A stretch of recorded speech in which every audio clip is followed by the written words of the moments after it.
Most people think control begins with force, laws, with weapons and technology. But it doesn't. It begins with vocabulary. Long before anyone tells you what to do, they teach you how to describe what's happening to you. And once the description is accepted, the experience follows. Take the word occupation. We're taught it means what you do for a living, something respectable, something necessary. But its roots means to be taken, seized, inhabited by something that isn't you, a territory claimed, or a space no longer sovereign. And we say it casually. What's your occupation? As if we're now being asked which part of your life has already been overtaken. Or the word salary. We treat it like a marker of progress, but it comes from the word salt, a ration, a controlled allowance given in exchange for loyalty and continuity, not wealth or freedom, but just enough to keep you functional and dependent. Or the word credit is another quiet spell. It once meant trust, belief in someone's word, but now it's a number, a score that rises and falls based on compliance. Then there's mortgage. It sounds financial, technical, sort of ordinary, but it literally means a death pledge, an agreement that survives you, a promise that outlives the person who made it. And the word school carries its own inversion. It comes from shol, meaning leisure, time set aside for contemplation. But what we call schools now is built on confinement, schedules, and performance. The word stayed, but the meaning didn't.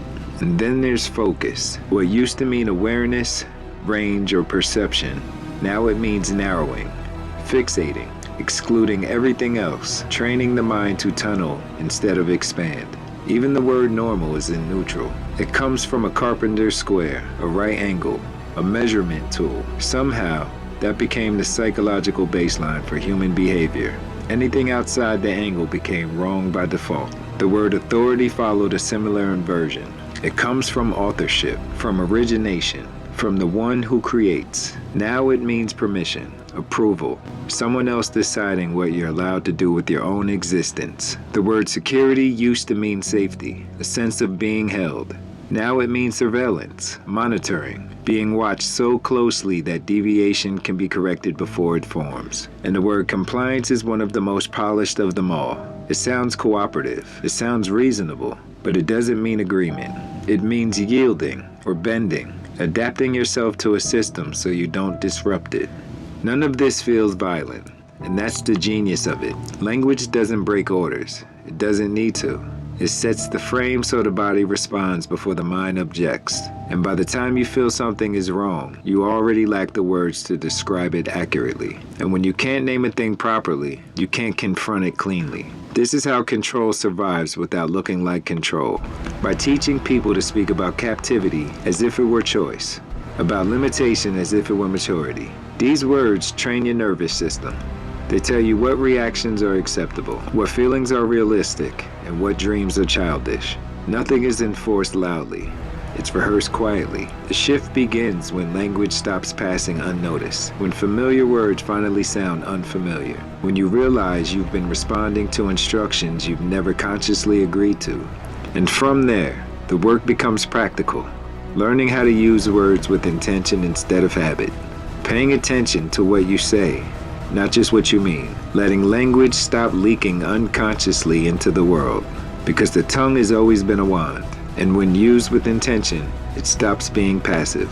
Words begin to land where you place them, and speech becomes something you wield, not waste. Speak with love, but don't soften the truth to do it.